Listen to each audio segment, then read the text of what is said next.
This step is about two nurses. I'll call them two nightingales. Two nurses from my home area.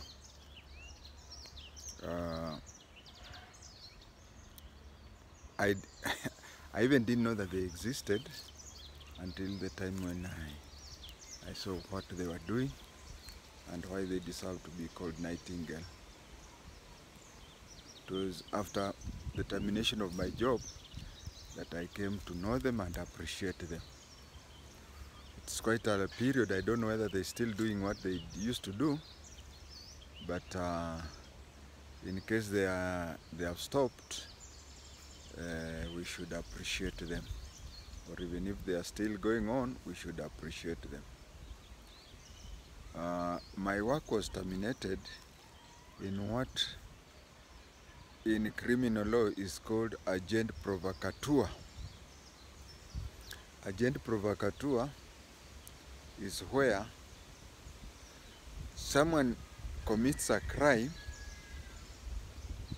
not willingly or not whatever, but because he or she has been provoked by the other person to do that offense.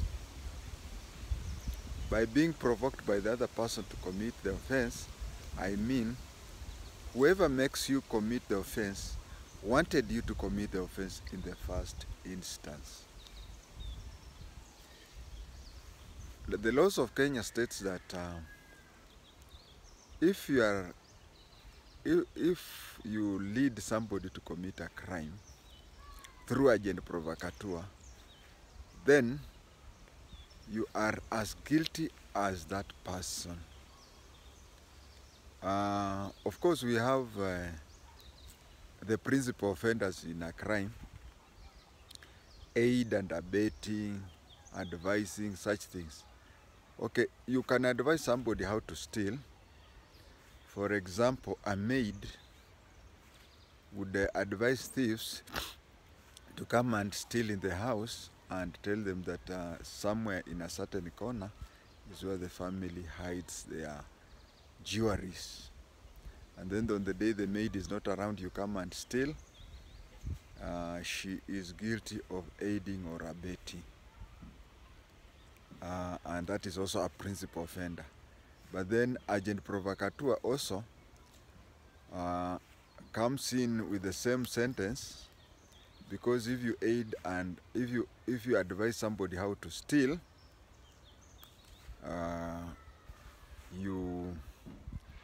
there is this lady who I think was killed near Ngong, where gangsters came, took her, forced her to her bedroom, shot her in her bedroom, and then left. These gangsters, there's something they were looking for, and they just knew that the lady maybe had some jewelries or a lot of money in the bedroom, or a certain document. It is also possible thieves could be coming to collect certain documents and such things. So if you advise that person to go at the owner of the house usually hides jewelry, or the owner of the house has a cash box somewhere, or the owner of the house, that way you are a principal offender. But an agent provocateur is somebody whom you provoke somebody to commit a crime. It doesn't matter, you can provoke somebody to go and kill another person, and if that person is a good example is women. You tell a woman that you know a certain lady in a certain part of town is your husband's mpango wa kando. The woman didn't know. Okay, let us assume that it is true that the lady is a mpango wa kando, or it could not even be true, but the lady is convinced. So she goes and shoots the other person, or kills that person, or even harms that person. You will be charged the same as her. It doesn't matter whether you know the other person or not. But so me, two colleagues, The last time I checked, one was still alive. I don't know between that time and now if he's still alive. They provoked me into speaking politics. They were the sentence that I got, they should also have gotten the same sentence. And also, if you look at it, that is what we say alternative charge. They should also have been charged with talking politics. So here suddenly I found myself at home being sacked from the police for having uttered political utterances. At home, this is now about the two Nightingale. Florence Nightingale is the lady who is the saint of the nurses. So these two ladies, the first thing I discovered was that between the months of April to June, usually after you talk to some people, because when you are sacked and you're from a very busy job, you find that you spend a lot of idle time. And being an intelligence officer, just like a journalist, you ask questions. Then I found that most of the people die in those times. And then I found that most of the people at home died due to malaria. And then I found that most people at home, when they are sick with malaria, they used to go to these two ladies. Now there was a trick people would do. You go to the first lady, she treats you, you don't pay because you don't have pay. And then next time you become sick, you remember you cannot go back because you haven't paid the other one. You go to the second nurse. And then the third time you are sick. And one thing I didn't notice, maybe I'm noticing now, is that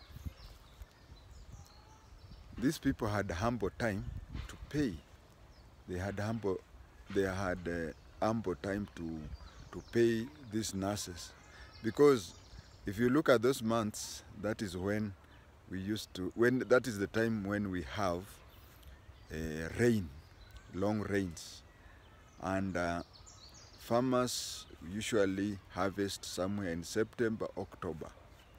So November and December, they have exhausted everything. The little that they have is just seed for the next season. So by the time the heavy rain comes, they are broke. 1, 2, the feeding is a problem.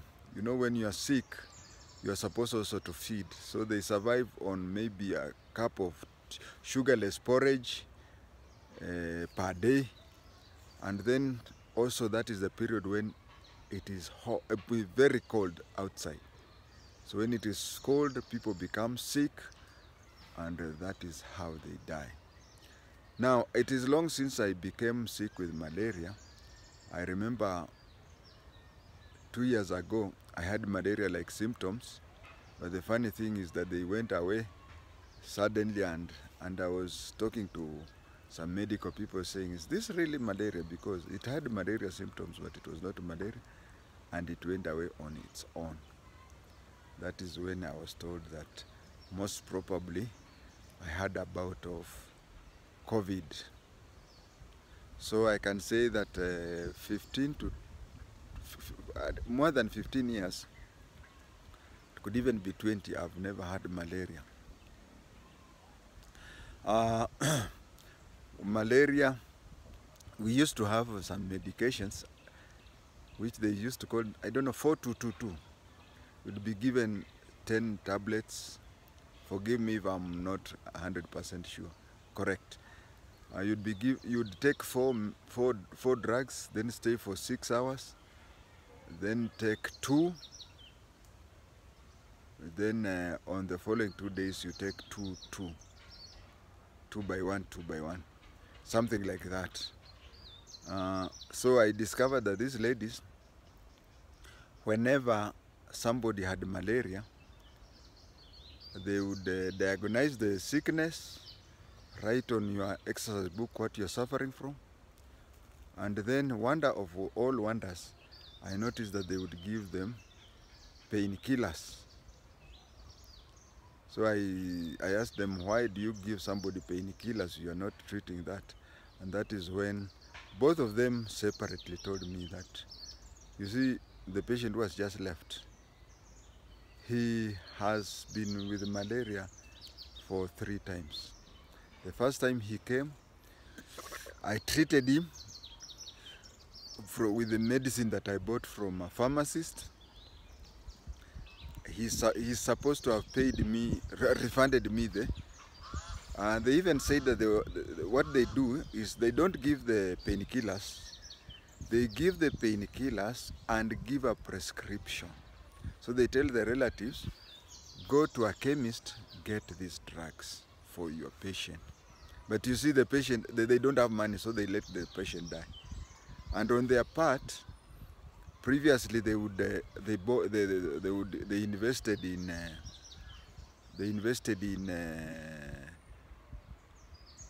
the medicine. Now somebody comes, he or she does not pay for the medicine. So the 2 nurses use their money to buy medicine for people. And then when they treat you, you're supposed to give them something, because that is a work they have done. So you find they ended up dispensing of painkillers only, Panados, paracetamols. They used to give those ones just to treat a person, pain killing, as the family looks for medicine, which will not be upcoming, but meanwhile they'll be praying that the person gets cured. The 2 ladies are the wife of Mwalimu Justus Wanyama and the wife of retired Chief Nyongesa, of both of Luandeti. I do not know whether you 2 are still doing that, but for the period you did it, God will pay you abundantly.